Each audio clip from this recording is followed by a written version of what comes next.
Hello दोस्तों, आपके अपने YouTube चैनल एग्जाम फास्ट में स्वागत है। मैं संदीप सर। आज हम लोग बात करते हैं ज्योग्राफी के बारे में, जो कि पिछले सेशन में हम लोगों ने ज्योग्राफी में पर्वतों की बात कर चुके थे, क्योंकि पर्वत के बारे में अच्छे से समझ लिए थे, कौन ट्रांस हिमालय है, कौन हिमालय का भाग है। और इस तरह से अब हम लोग आगे बढ़ते हैं कि जो भारत की भौगोलिक आकृतियों को 4 भागों में बांटा गया था, तो उसमें से हम लोगों ने पर्वत वाला भाग तो देख लिया, लेकिन आज के इस सेशन में हम लोग पढ़ेंगे उत्तर का विशाल मैदान। इसका मतलब है कि उत्तर का जो विशाल मैदान रहा है वो कहाँ से कहाँ तक रहा है। तो उत्तर का विशाल मैदान, जिसका जो क्षेत्र है वो सतलज से ब्रह्मपुत्र नदी के पास तक फैला हुआ भाग उत्तर का विशाल मैदान आता है, जिसमें पंजाब, हरियाणा, उत्तर प्रदेश, बिहार, पश्चिम बंगाल, असम तक के क्षेत्र जो है आते हैं। तो इसका मतलब है कि ये सभी क्षेत्र जो है उत्तर का विशाल मैदान कहे जाते हैं। ये क्षेत्र दो नदियों के बीच में आते हैं, जहां से सतलज से लेकर ब्रह्मपुत्र तक। तो आज के इस सेशन में हम लोग समझेंगे कि इनमें कौन कौन सी मिट्टियां पाई जाती हैं। जलोढ़ मिट्टी पाई जाती है, डेल्टा पाया जाता है, खादर पाया जाता है, बांगर पाया जाता है, जलोढ़ पंख पाया जाता है। तो इस तरह का जो है, यहाँ तक कि कहीं पर भी कॉपर पाया जाता है, भावर पाया जाता है। ऐसी मिट्टियाँ किस तरह से मिलती हैं, उसका चर्चा आज के इस सेशन में हम लोग करते हैं। तो आज के इस सेशन की शुरुआत करते समय हम लोग बहुत अच्छे से समझेंगे कि क्या होता है उत्तर का विशाल मैदान। तो ये देखिएगा, पहले हम लोग समझते हैं उत्तर का विशाल मैदान। उत्तर का विशाल मैदान इस ज्योग्राफी सेशन में बहुत अच्छे से समझ लेना है कि उत्तर के विशाल मैदान में क्या क्या चीजें आती हैं। ठीक है, तो सबसे पहले हम लोग उत्तर के विशाल मैदान में पहले एक क्षेत्र बना लेंगे कि जो हमें ये पता चल जाएगा कि उत्तर का विशाल मैदान कहाँ से कहाँ तक फैला हुआ है। ये देखिए,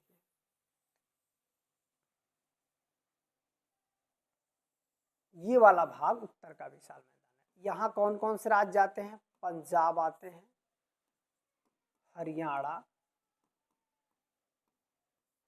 आपका दिल्ली आता है, उत्तर प्रदेश आता है, बिहार, झारखंड, पश्चिम बंगाल,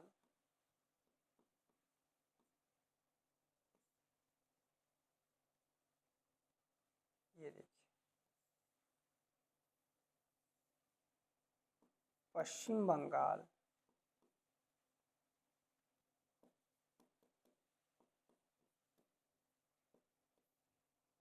असम। ये ब्रह्मपुत्र नदी है। थोड़ा सा नदी को देख लेते हैं।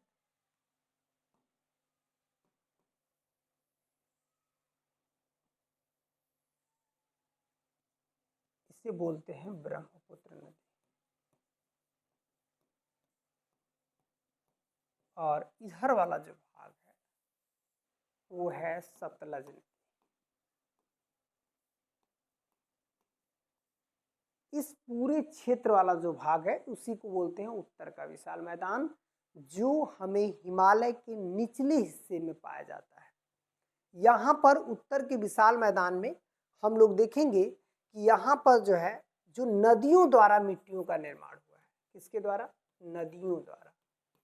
नदियों द्वारा मिट्टियों का निर्माण।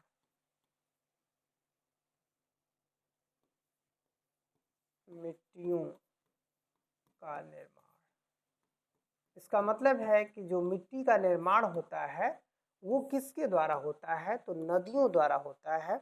और यहाँ पर हमें कैसी मिट्टियाँ पाई जाती हैं जिन्हें अलग अलग नाम से जाना जाता है, वो आज के इसी सेशन में देखेंगे। मतलब इन जगहों पर जो मिट्टियाँ पाई जाती हैं उन मिट्टियों को हम लोग क्या बोलते हैं? भावर। ये देखिएगा, उसको बोला जाता है भावर। इन मिट्टियों को भावर बोला जाता है। भावर। ठीक, इसके अलावा कुछ मिट्टियों को तराई मिट्टियाँ बोला जाता है। तराई मिट्टियाँ। कुछ मिट्टियों को आप देखेंगे जलोढ़ पंख बोला जाता है, जलोढ़ पंख जो मिट्टियाँ बनती हैं। कुछ मिट्टियाँ यहाँ पर जो है जलोढ़ शंकु बनाती हैं, जलोढ़ शंकु बनाती हैं। कुछ मिट्टियाँ यहाँ पर जलोढ़ मैदान बनाती हैं, जलोढ़ मैदान बनाती हैं, मैदान बनाती हैं। कुछ मिट्टियाँ यहाँ पर क्या करती हैं, खादर बनाती हैं, और कुछ जो है बांगर बनाती हैं, खादर बांगर। कुछ रेह बनाती हैं जो उपजाऊ नहीं होती हैं, और इस तरह से कुछ डेल्टा भी बनाती हैं। यहाँ पर ये भी समझ लेना है कि ये डेल्टा भी बनाती हैं, डेल्टा, ठीक है। और डेल्टा ये सभी जो है नदियाँ मूड तक बनाती हैं। तो ये क्या है, उत्तर में के मैदान में पाए जाने वाले मिट्टियों के जो निर्माण की प्रक्रिया है। तो सबसे पहले हम लोग ये जानेंगे कि भावर क्या होता है, ठीक है। पहले इस पॉइंट को समझते हैं, भावर क्या होता है। तो यहाँ पर हम लोग हेडिंग डाल देते हैं भावर। तो एक चीज समझ में आ गया कि जो उत्तर का विशाल मैदान है वो सतलज से ब्रह्मपुत्र नदी के बीच में है। यहाँ पर अनेक प्रकार की नदियां, भारत में सबसे ज्यादा यदि नदी तंत्र है तो उत्तर के विशाल मैदान पे सबसे ज्यादा नदी तंत्र पाया जाता है। दूसरी बातें हम लोग करते हैं कि यहाँ पर जो भी मिट्टियां बनी हैं वो नदियों के ही द्वारा बनी। तो पहला हम लोग समझेंगे कि भावर क्या है। भावर होता है कि जब जब पर्वतों से, ये देखिएगा, पर्वतों से नदियां जब पर्वतों से नदियां गिरिपद, मतलब कि नदियां जो है समतल मैदानों में गिरती हैं, समतल मैदान में गिरती हैं, मैदान में गिरती हैं। इसका मतलब है कि इस तरह से यदि देखा जाए तो पर्वत से जब नदियां समतल मैदान में गिरती हैं तो वहां बड़े बड़े गोलाश्म बन जाते हैं, मतलब जो गड्ढे टाइप के, यहाँ देखिए, तो वहां बड़े बड़े गोलाश्म बन जाते हैं, गोलाश्म बन जाते हैं। इसका मतलब है कि ये जो गोलाश्म बनते हैं, बड़े बड़े गोलाश्म बन जाते हैं, और वह मिट्टियाँ इकट्ठा हो जाती हैं, वहाँ मिट्टियाँ इकट्ठा हो जाती हैं, वहाँ मिट्टियाँ इकट्ठा हो जाती हैं, इकट्ठा हो जाती हैं। आपको ये पूरा का पूरा उत्तर का विशाल मैदान आज को अच्छे से समझ लेना है। तो वहाँ पे जो मिट्टियाँ इकट्ठा होती हैं उसी में क्या होता है कि इसी में इकट्ठा होती हैं जिसमें नदियाँ विलुप्त हो जाती हैं, जिसमें नदियाँ विलुप्त हो जाती हैं, जिसमें नदियाँ विलुप्त हो जाती हैं, विलुप्त हो जाती हैं, जिसमें नदियाँ जो है विलुप्त हो जाती हैं। और इस क्षेत्र को आसानी से हम पार कर सकते हैं, इस क्षेत्र को आसानी से हम पार कर सकते हैं, आसानी से हम पार कर सकते हैं, पार कर सकते हैं, हम आसानी से पार कर सकते हैं। और यह हिमालय के दक्षिण ओर 8 से 10 किलोमीटर चौड़ाई एक पट्टी में फैला हुआ है। यह हिमालय से दक्षिण में 8 से 10 किलोमीटर चौड़ाई पट्टी में फैला हुआ है, पट्टी में फैला हुआ है, फैला हुआ है। इसे भावर कहा जाता है, इसे भावर कहा जाता है। याद रखिएगा, ये मेंस में भी पूछा हुआ है, ये मेंस में पूछा है कि भावर कहते किसको है। तो सबसे पहले हम लोग एक चित्र थोड़ा सा समझ लेंगे कि चित्र के माध्यम से इसे अच्छे से समझ लेंगे कि ये है क्या भावर। तो यहाँ पर आप समझ सकते हैं कि जैसे ये आपका पहाड़ है, पहाड़ है। इन पहाड़ों से नदियाँ जब गिरती हैं तो छोटा छोटा टुकड़ा जो है इन पहाड़ों का फैल जाता है, और यहाँ से इन टुकड़ों के बीच आप देखेंगे कि नदियाँ जो है, इन टुकड़ों के बीच नदियों का जो जल स्तर होता है उस नीचे विलुप्त हो जाता है इन टुकड़े के बीच, और ये आसानी से हम इसको पार कर सकते हैं। मतलब आपको ऊपर पत्थर दिखाई देगा और अंदर अंदर जो पानियाँ जो है एक दूसरे से धीरे धीरे क्रॉस करता रहेगा, बल्कि आगे जाकर के जब मैदान पकड़ेगा, तराई क्षेत्र पकड़ेगा तो फैल करके आपको पानी दिखाई देने लगेगा। लेकिन जहाँ पर ये भाग गिरा होता है, पानी गिरा होता है, तो वहाँ पे जो बड़े बड़े पत्थर हैं वो पत्थर उस जल को समा जाते हैं, और जिसमें नदियाँ हमको नहीं दिखाई देती, हम आसानी से चढ़ते हुए जो है पत्थरों पर पार कर जाते हैं। उस भाग को क्या कहा जाता है? तो उस भाग को भावर कहा जाता है। उसको क्या कहते हैं? भावर कहते हैं। अब समझ में आ गया कि भावर क्या होता है।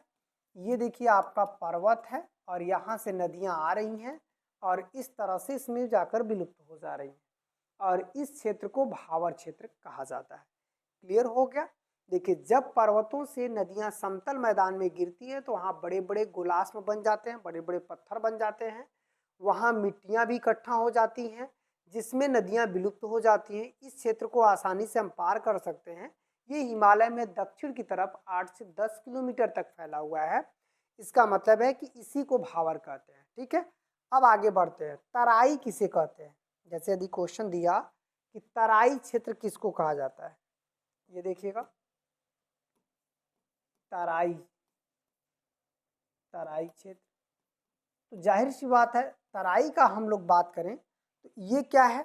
ये भावर के बाद जैसे ही नदियां प्रकट होती हैं तो पतले में क्या होती हैं? फैल जाती हैं। ये देखिएगा, भावर के बाद, भावर के बाद जैसे ही नदियां प्रकट होती हैं, जैसे ही नदियां प्रकट होती हैं, भावर के बाद जैसे ही नदियां प्रकट होती हैं तो ये क्या होती हैं? प्रकट होती हैं, और उसे प्रकट होती हैं तथा फैल जाती हैं, तथा फैल जाती हैं। इसे तराई कहा जाता है, तराई कहा जाता है। इसका मतलब है कि ये वाला जो क्षेत्र होता है इसको हम लोग क्या बोलते हैं? इसे हम लोग तराई क्षेत्र बोलते हैं। और इस क्षेत्र में होता क्या है? जैसे यदि पूछेगा कि तराई क्षेत्र में क्या होता है, तो यहाँ पर क्या होता है? तराई कहा जाता है, यहाँ बारीक कंकड़, बारीक कंकड़, पत्थर, रेत, रेत व चिकनी मृदा पाई जाती है, मृदा पाई जाती है, जाती है। इसका मतलब है कि हम लोग जो यहाँ पे कंकड़, पत्थर, रेत, जो बालू होता है, बालू किस तरह के क्षेत्र में निकलता है? तो क्या हो जाएगा? तराई क्षेत्र। पूछेगा डेल्टाई क्षेत्र में बालू पाया जाता है कि तराई क्षेत्र में पाया जाता है कि भावर क्षेत्र में पाया जाता है। तो अब हम लोगों को ये सीधे सीधे अपने दिमाग में बैठा लेना है कि तराई क्षेत्र में ही जो है ये पाया जाता है। जैसे सोन नदी में आप बालू जो निकालते हो, तो सोन नदी का उद्गम स्थल अमरकंटक से है। अमरकंटक से जैसे ही वो नदी नीचे आती है तो बड़े बड़े पत्थरों को लेकर आती हैं, उस समय वो गायब हो जाती है, उन पत्थरों के बीच चली जाती है। लेकिन कुछ समय बाद, 8-10 किलोमीटर के बाद, जब वो मैदानी भागों के तहत फैलती हैं तो उसमें से छोटे छोटे रवेदार कण निकल कर बाहर आ जाते हैं। या तो छोटे छोटे पत्थर होते हैं या तो रेत होते हैं। और रेत जो होता है वही बालू आपका तराई ही क्षेत्र में पाया जाता है। अब समझ में आ गया कि तराई क्षेत्र क्या है। तो भावर के बाद जैसे ही नदियां प्रकट होती हैं तथा फैल जाती हैं, इसे तराई क्षेत्र कहा जाता है। यहाँ पे कंकड़, पत्थर, रेत एवं चिकनी मृदा ये सभी क्या होते हैं, प्राप्त होते हैं। अब समझ में आ गया उत्तर के विशाल मैदान में तराई क्षेत्र क्या है। चलिए अब आप मेंस में भी आप इसको लिख सकते हो, ठीक है। अब आते हैं जलोढ़ काप। जलोढ़ काप ये क्या है, या तो हम लोग ये कह सकते हैं काप मृदा किसको कहते हैं, काप मृदा या जलोढ़ मृदा। तो आपको ये समझना है कि भारत में सबसे ज़्यादा मात्रा में पाई जाने वाली मृदा कौन सी है। तो भारत में सबसे ज़्यादा मात्रा में पाई जाने वाली मृदा जलोढ़ मृदा है। और यह मृदा जो है इन्हीं मैदानी क्षेत्र में पाई जाती है, उत्तर के विशाल मैदान। तो आपको ये समझना है कि इसमें क्या होता है। तो नदियों द्वारा बहाकर लाए गए अवसाद, ये देखिएगा, नदियों द्वारा बहाकर लाए गए,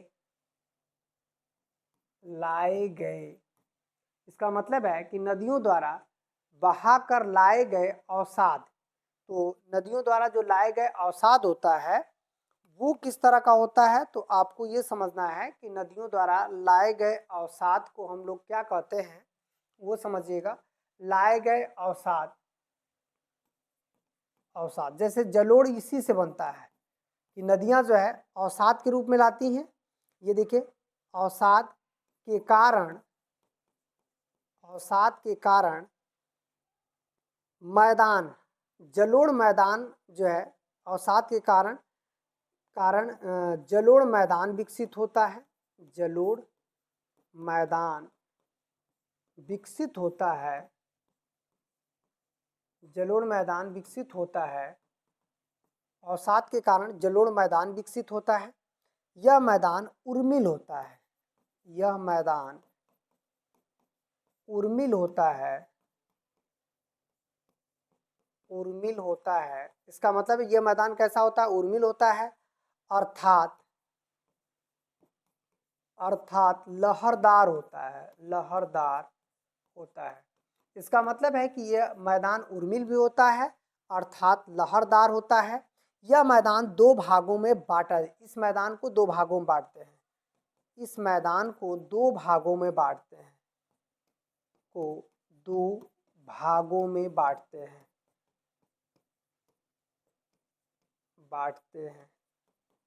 भारत में सबसे ज्यादा मात्रा में यही क्षेत्र पाया जाता है, मतलब जलोढ़ मृदा वाला क्षेत्र।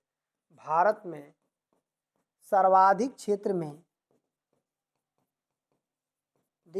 में जलोढ़ मृदा पाया जाता है, जलोढ़ मृदा पाया जाता है।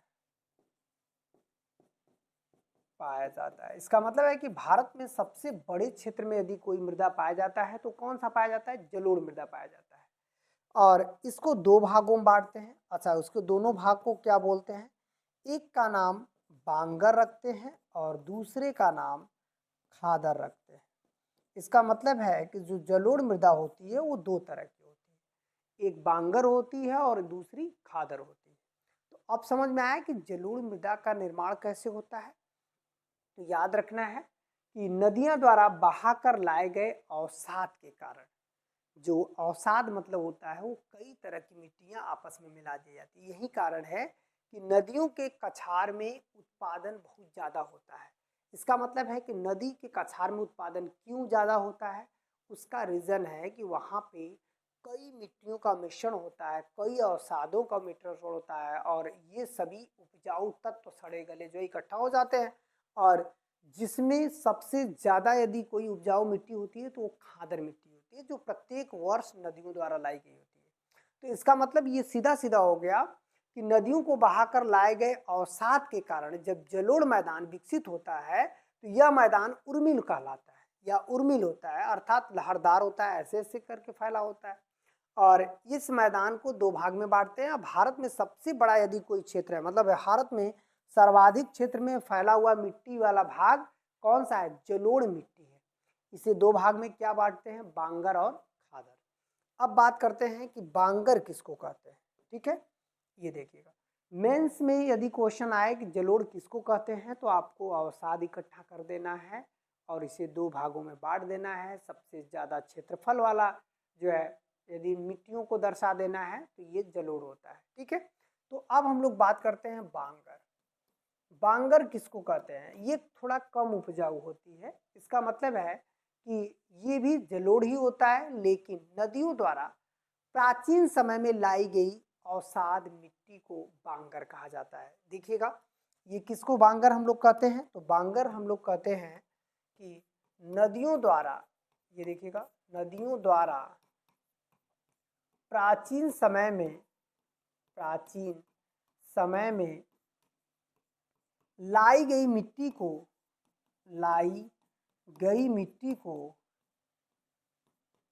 प्राचीन समय में लाई गई मिट्टी को बांगर कहा जाता है। बांगर कहा जाता है, लाई गई मिट्टी को बांगर कहा जाता है। याद रखना है कि बांगर जो है ये नदियों द्वारा प्राचीन समय में लाई गई मिट्टी को कहा जाता है। एक बात ये समझना है, और दूसरी बात ये समझना है कि यह कम उपजाऊ होती है, कम उपजाऊ होती है। इसका मतलब ये पुरानी होती है, इसकी वजह से इसमें पोषण तत्व उतने नहीं आते हैं और इसी वजह से ये क्या होता है, कम उपजाऊ होती है। इसका मतलब है कि ये हर साल नहीं आते हैं, कई बार मतलब काफ़ी बाद में आते हैं।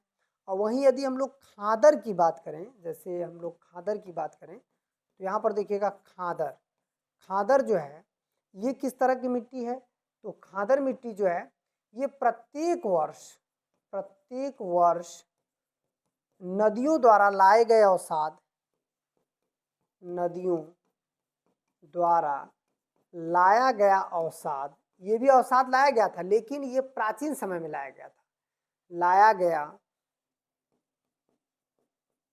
अवसाद, नदियों द्वारा लाया गया अवसाद खादर मिट्टी कहलाता है। खादर मिट्टी कहलाता है, खादर मिट्टी कहलाता है। इसका मतलब है कि ये जो अवसाद लाया गया है ये कौन सा है, खादर मिट्टी कहलाता है। ये सर्वाधिक उपजाऊ होती है, यह सर्वाधिक उपजाऊ होती है, उपजाऊ होती है। अच्छा, कितना पीएच मान होना चाहिए जो मिट्टी सबसे ज़्यादा उपजाऊ होगी, तो ये देखिएगा मिट्टी हल्की अम्ली है, हल्का अम्ली होना चाहिए। हल्का अम्ली हुआ तो उसका पीएच मान क्या होगा, उसका पीएच मान होगा 6.9 पीएच वाली मिट्टी सबसे अधिक उपजाऊ हो जाएगी, सबसे अधिक उपजाऊ हो जाएगी। कैसी मिट्टी सबसे अधिक उपजाऊ हो जाएगी, जिसका पीएच मान 6.9 है। इतना ध्यान रखना है, जिसका पीएच मान 6.9 है वह मिट्टी सबसे ज़्यादा उपजाऊ होगी। तो हम लोग मेंस में यदि लिखें कि खादर मिट्टी क्या है और इसमें कौन कौन सी फसल होती है, तो खादर मिट्टी उत्तर भारत में है, उत्तर के विशाल मैदान में पाई जाती है, जो प्रत्येक साल नदियों द्वारा लाई गई मिट्टी होती है। प्रीलिम्स में भी पूछ सकता है कि सबसे ज़्यादा उपजाऊ मिट्टी कौन सी होती है, तो खादर होती है। और दूसरी बातें करते हैं कि खादर एक प्रकार की दोमट मिट्टी होती है। कैसी मिट्टी होती है, दोमट। तो कभी कभी हम लोगों को क्या करता है आयोग कंफ्यूज करने के लिए दे देता है कि दोमट मिट्टी मतलब दो मिट्टियों का मिलन। भाई अवसाद जो है वो तो मिलन ही तो है, जगह जगह पानी डुबा डुबा कर लेकर आकर वहां से पानी निकाल दे रहा है, वहां से छोटे छोटे कण बहा कर लेकर दूसरी जगह पहुंचा दे रहा है, तो दो मिट्टियों का मिलन तो हो ही गया। तो इसी को हम लोग क्या बोलते हैं, खादर मिट्टी बोलते हैं, और दोमट मिट्टी भी इसे कहा जा सकता है। ठीक है, तो अब हम लोग ये बात करेंगे कि इसका पीएच मान 6.9 है। यहाँ पर गेहूँ, आलू, इसके अलावा आपका मक्का, ज्वार, बाजरा, इन सब फसलों के लिए काफ़ी उपयुक्त माना जाता है। ठीक है, तो अब ये क्लियर हो गया आपका खादर। बांगर क्लियर हो गया और खादर। अब हम लोग बात करेंगे उत्तर के विशाल मैदान में डेल्टा क्या होते हैं। डेल्टा, डेल्टा आखिर कहते किसे हैं? तो नदियों के मुहाने, मुहाने मतलब किनारे वाला जो भाग होता है, उसमें जो मैदान छूट जाते हैं उन्हें हम साधारण भाषा में डेल्टा कहते हैं। इसका सीधा सीधा तात्पर्य है कि नदी जो है अपना मुहाना जो बनाती है तो कहीं कहीं काफी चौड़ा भाग फैला देती है। तो सबसे बड़ा डेल्टा का निर्माण जो है पश्चिम बंगाल में हुआ है, जिसे बोलते हैं सुंदरबन डेल्टा। यह डेल्टा केवल गंगा नदी पर ही नहीं बल्कि गंगा के अलावा ब्रह्मपुत्र तक फैला हुआ है। लेकिन सबसे बड़ा डेल्टा जो है गंगा नदी पर ही है, जो कि लास्ट में जब मुहाना अंतिम समय जा रहा है। और दूसरी बातें हैं कि यह सुंदरबन डेल्टा के नाम से जाना जाता है। यह विश्व का सबसे बड़ा डेल्टा है। यहाँ पर मैंग्रोव वन बहुत बड़े मात्रा में पाए जाते हैं। इसका मतलब है कि सुंदरबन डेल्टा विश्व का सबसे बड़ा डेल्टा है। ये गंगा नदी पे है। आपको इस तरह का प्रीलिम्स क्वेश्चन यदि समझ में आना चाहिए तो बस आपको ये समझ लेना है, ठीक है। तो अब हम लोग बात करते हैं डेल्टा का। जब नदियां मुहाने के पास पहुंचती हैं, मुहाने मतलब अब समुद्र में मिलने वाली है, जब नदियां मुहाने के पास पहुंचती हैं, मुहाने के पास पहुंचती हैं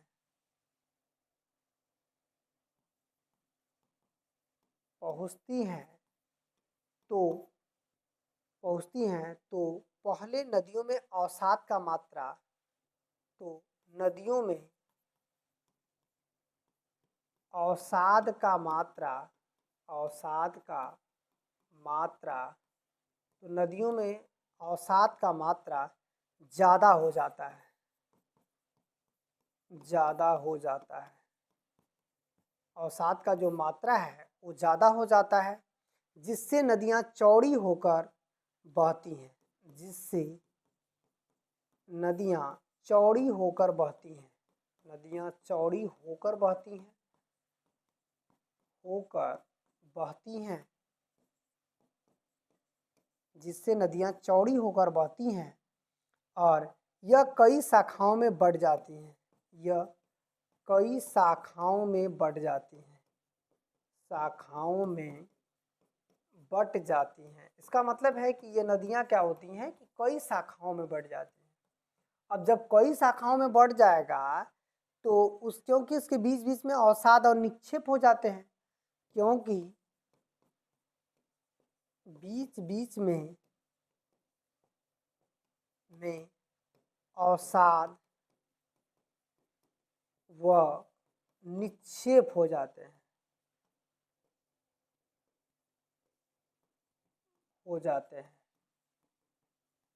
अवसाद व निक्षेप हो जाते हैं, बीच बीच में अवसाद व निक्षेप हो जाते हैं, जिसके द्वारा जिसे डेल्टा कहा जाता है, ठीक, इसे डेल्टा कहा जाता है। और इस तरह से ये जो है हम लोग समझ सकते हैं। और ये नदियाँ जैसे यहाँ पर मूल धारा में आई और समुद्र में, ये देखिए समुद्र है मूल धारा, तो समुद्र में प्रवेश करने से पहले ये क्या होती हैं कि जैसे अवसाद ज़्यादा होता है तो ये बीच बीच में कई अवसाद रुक जाते हैं, ये देखिए ये, और इसका फैलाव बढ़ जाता है। जाहिर सी बात है अवसाद यहाँ पर फैलेगा, समुद्र का दाब भी बनेगा। तो ये देखिए इसी भाग को हम लोग डेल्टा कहते हैं। ये वाला भाग क्या होता है, डेल्टा कहलाता है। यहाँ आप इसको मैच करा सकते हैं। ये देखिएगा, जब नदियाँ मुहाने के पास पहुँचती हैं, मतलब समुद्र के पास पहुँचती हैं, तो नदियाँ अवसाद का मात्रा ज़्यादा रहता है, ज़्यादा हो जाता है, जिससे नदियाँ चौड़ी होकर बहने लगती। देखिए यहाँ पर आकर चौड़ी हो गई, ठीक है, इसकी चौड़ाई बढ़ गई मतलब चौड़ी हो गई। और जब चौड़ी हो गई तो उसमें क्या होता है, कई शाखाओं में बढ़ जाती है, मतलब देखिए पतला पतला कई शाखाओं में ये नदियाँ बढ़ जाती हैं और बीच में अवसाद जमा हो जाते हैं, बीच बीच में देखिए अवसाद निक्षेप हो जाते हैं, मतलब जमा हो जाते हैं, ठीक है। और इसी को हम लोग क्या बोलते हैं, डेल्टा बोलते हैं। बहुत आसान भाषा में आप लोग समझ गए होंगे डेल्टा क्या है। इससे आसान भाषा में पूरे यूट्यूब के प्लेटफॉर्म पर आपको नहीं मिलेगा। आप एकदम आसान भाषा में जो पढ़ रहे हैं, चाहे वो दरोगा का एग्जाम दीजिए, चाहे पीसीएस का एग्जाम दीजिए, चाहे होमगार्ड का एग्जाम दीजिए, मैं गारंटी दे रहा हूँ इससे कॉन्सेप्ट से ज़्यादा कुछ नहीं आने वाला है। और आप पूरी के पूरी कॉन्सेप्ट को आप देखते रहिए, ठीक है। अब देखिए जिसे डेल्टा कहा जाता है, विश्व का सबसे बड़ा डेल्टा। यहाँ पर देखिएगा क्या हो रहा है कि विश्व का सबसे बड़ा डेल्टा हो रहा है। विश्व का सबसे बड़ा डेल्टा, सबसे बड़ा डेल्टा, विश्व का सबसे बड़ा delta Sundarban delta, Sundarban delta Ganga नदी पर पश्चिम बंगाल में स्थित है। पश्चिम बंगाल में स्थित है। इसका मतलब है कि गंगा नदी पर विश्व का सबसे बड़ा डेल्टा, जिसे हम लोग बोलते हैं सुंदरबन डेल्टा, वो कहाँ पर स्थित है, पश्चिम बंगाल में ये स्थित है ये डेल्टा। तो आपको ये समझना है कि विश्व का सबसे बड़ा डेल्टा कहाँ पे है और किस तरह से जो है डेल्टा बनता है, और ये सभी जो है आपको पॉइंट इस पूरे के पूरे जो है पॉइंट में डेल्टा से मेंस में भी क्वेश्चन लिखने के लिए आए तो मैं गारंटी दे रहा हूँ आप आसानी से लिख लोगे। बस इस वीडियो को आसानी से यदि आप हमारे साथ नोट्स बना कर के पढ़ रहे हो तो इस वीडियो को आप आसानी से समझ सकते हैं, ठीक है। और यहाँ तक कि यदि आप हमारी ऑफलाइन क्लास चाहते हैं, मेरी ऑफलाइन क्लास चाहते हैं, तो आप आ सकते हैं एग्जाम फास्ट कोचिंग संस्थान में आ सकते हैं, कोचिंग संस्थान, ठीक है। और ये संस्थान कहाँ पे है, ये संस्थान है पांडेपुर वाराणसी, पांडेपुर वाराणसी में है। इसका मतलब है कि आप चाहें तो इस कांटेक्ट पर आ सकते हैं 9161261009, ये कॉल करके आप आ सकते हैं। और यहाँ पर हमारी मिलेगी ऑफलाइन क्लास, यहाँ पर हमारी ऑफलाइन क्लास मिलेगी। यहाँ तक कि यहाँ पे सभी इंडिविजुअल ऑफलाइन क्लास भी आपको मिल जाएगा। इंडिविजुअल मतलब होता है कि प्रत्येक सब्जेक्ट के एक्सपर्ट आपको पढ़ाएंगे, चाहे वो मैथ के एक्सपर्ट हों, ठीक है, चाहे वो रीजनिंग के एक्सपर्ट हों, चाहे वो इंग्लिश के एक्सपर्ट हों, चाहे हिंदी के एक्सपर्ट हों, या जीके जीएस के एक्सपर्ट हों। आप सभी एक्सपर्ट से पढ़ेंगे। मैं भी जीके जीएस ही पढ़ाता हूँ। आप वहाँ पर आसानी से पूरे सिलेबस को पढ़ सकते हैं। ये है आपका नियर काली मंदिर बैंक ऑफ बड़ौदा के पास पांडेपुर वाराणसी में एग्जाम फास्ट कोचिंग सेंटर, ठीक है। यह संस्थान आरबी ट्रस्ट द्वारा संचालित होती है। इसका मतलब है यहाँ पे गरीब, अनाथ और विकलांग बच्चों को निःशुल्क शिक्षा भी दिया जाता है। और आप इस संस्थान में जुड़े, अपने भविष्य को बनाएं और बेहतर भविष्य का निर्माण करें। तो चलिए हम लोग बात करते हैं आगे पॉइंट में, देखते हैं। आगे पॉइंट हमारा हो जाएगा कि हम डेल्टा तो निर्माण कर लिए, डेल्टा के बाद जलोढ़ पंख या जलोढ़ शंकु किसे कहा जाता है, ये देखिएगा, जलोढ़ पंख या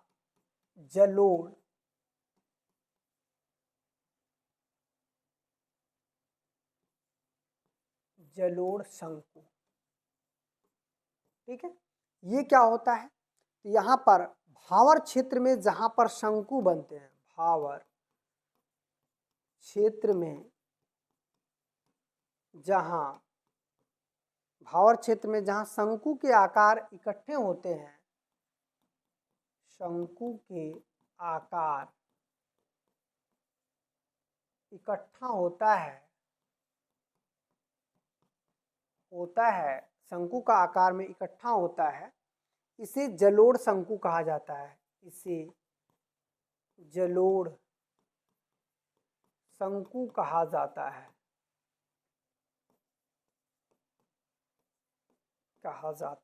इसे जलोढ़ शंकु कहा जाता है। जहाँ शंकु का आकार बनता है और वहीं जहाँ पे गोलाज्म पक्षी की तरह पंख फैलाए रहते हैं, वहीं जहाँ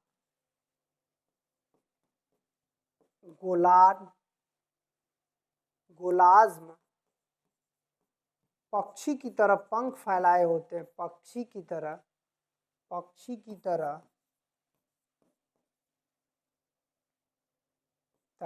पंख फैले होते हैं, मतलब जहां पर ऐसी घटना होती है, इसे जलोढ़ पंख कहा जाता है। इसे जलोढ़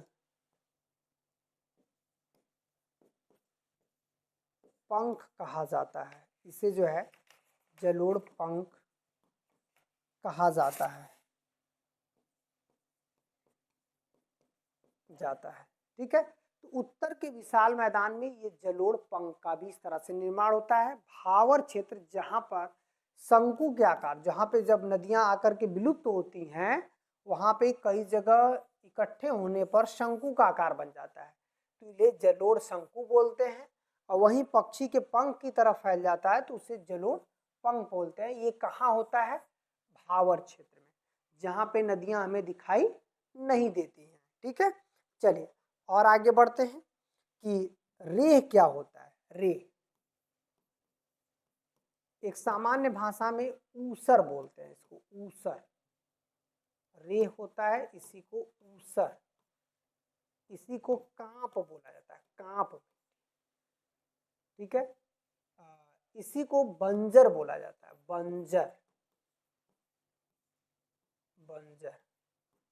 रेह, ऊसर, बंजर, कांप। ये मिट्टी कैसे बनती है? जब मिट्टी में पीएच मान, चाहे उसकी अम्लीयता ज्यादा हो जाए, चाहे उसकी क्षारीयता ज्यादा हो जाए। अम्लीयता भी ज्यादा होगी तो भी रेह मतलब अनुपजाऊ मिट्टी हो जाएगी, क्षारीयता भी ज्यादा होगी तो भी मिट्टी क्या होगी?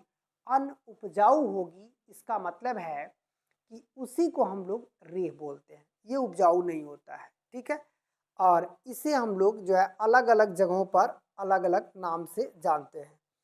जलोढ़ का वह सिंचाई क्षेत्र, ये देखिएगा, जलोढ़ मिट्टी का वह क्षेत्र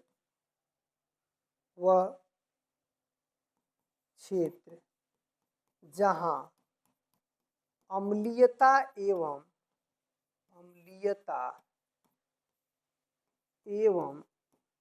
क्षारीयता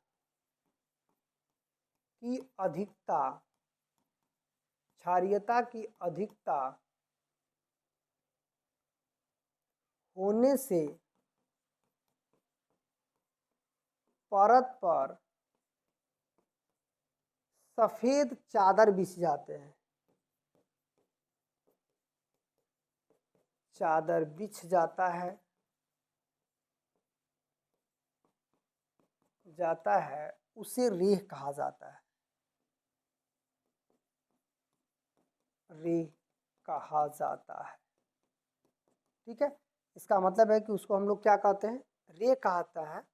और रेह का हम लोग यदि मान लीजिए अम्लीयता या क्षारीयता को कम करना है तो उसको हम लोग क्या करेंगे? या तो हम लोग जैसे अम्लीयता को कम करना है तो वहाँ पर चूना का छिड़काव कर देंगे, और जहाँ पे क्षारीयता को कम करना है वहाँ पे जिप्सम का छिड़काव कर देंगे, जिप्सम का छिड़काव।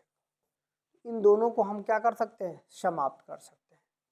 ठीक है, तो इसका मतलब है कि ये वाला जो भाग है, इसको आसानी से रेह मिट्टी को समाप्त करके हम इसे उपजाऊ बना सकते हैं। मतलब कौन सी मिट्टी है जिसको हम आसानी से उपजाऊ बना सकते हैं? तो अम्लीयता और क्षारीयता मिट्टी को चूना और जिप्सम का इस्तेमाल करके हम उसे उपजाऊ बना सकते हैं।